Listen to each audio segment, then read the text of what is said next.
পূর্ব দিকের ঘন জঙ্গলের একেবারে পাশে আছে একটা ছোট্ট গ্রাম, ছায়াতলি।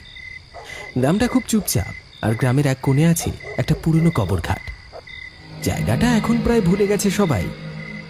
ঘাসে জঙ্গলে ঢেকে গেছে পুরনো কবরগুলো। অনেক বছর হলো কেউ সেখানে যায় না।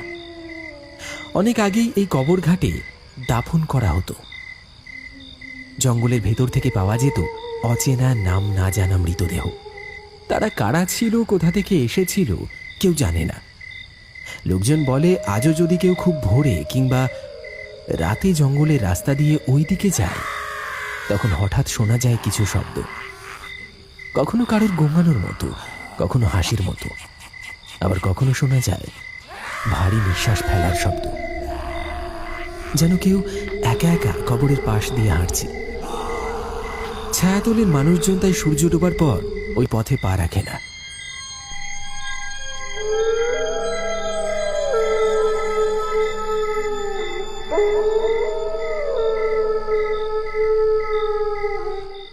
তোরা তখন অনেক ছোট। ওই কবর ঘাটের নাম মুখে আনলেও বুক ঠান্ডা হয়ে আসে আমার। ওইখানে একসময় এমন কিছু ঘটেছিল যেটা শুধু ভয় নয়, একটা অভিশাপ হয়ে ছায়াতলি জুড়ে ছড়িয়ে গেছে।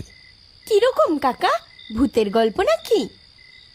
ভূত না রে, ভূত হলে কথা ছিল। ওটা একটা ভয়ঙ্কর অভিশাপ, যে অভিশাপ এখনো নিশুতি রাতে কবর ঘাটের ভেতর থেকে হাহাকার হয়ে বেরোয়। কেউ কাঁদে, কেউ হাসে, কেউ কারো নাম ধরে ডাকে। মানে এখন কেউ যায় না ওইদিকে? যায়, তবে সাহসীদের মতোই যায়। কিন্তু যারা যায় তারা আর আগের মতো থাকে না।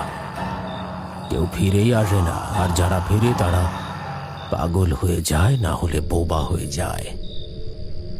ঘরের সামনের উঠোনে সবাই গোল হয়ে বসে গল্প শুনছিল। মাদুর পাতা হয়েছে মাটির উপর। কুয়াশা ভেজা হাওয়ায় চারপাশে একটা অদ্ভুত নিস্তব্ধতা। বংশী কাকার গলায় ভয়ের গল্প শুনে কারোর মুখে কথা নেই। কেবল টিকলি আর রাকেশের চোখে মুখে জেগে ওঠে কৌতূহলের ঝিলিক। একদিকে তারা বিশ্বাস করতে চায় না এসব পুরনো কবর ঘাটের ভৌতিক গল্প, অন্যদিকে মনে মনে অজানা এক টানও অনুভব করছে। সব মিথ্যে তো নাও হতে পারে, মনে মনে ভাবে রাকেশ। আচ্ছা, সত্যি যদি কেউ ওখানে গিয়ে আর না ফেরে? নানান ভাবনায় ডুবে যায় টিকলি। নানান কথা ভাবতে ভাবতে তারা ঘরের মধ্যে এসে বসে। রাকেশ, তুই কি সত্যি বিশ্বাস করলি কাকার ওইসব কথা? বিশ্বাস ঠিক করতে পারছি না, তবে কাকার চোখের ভাষা দেখেছিস? মিথ্যে হলে এমন কাঁপা কাঁপা গলায় বলতো। তা ঠিক, কিন্তু ভূত যদি থেকেও থাকে, ওরা কি দিনের বেলাতেও বেরোয়?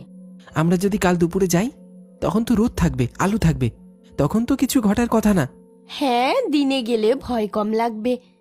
শুধু একটু ঘুরে দেখব কবর ঘাটটা এখন কেমন দেখায়।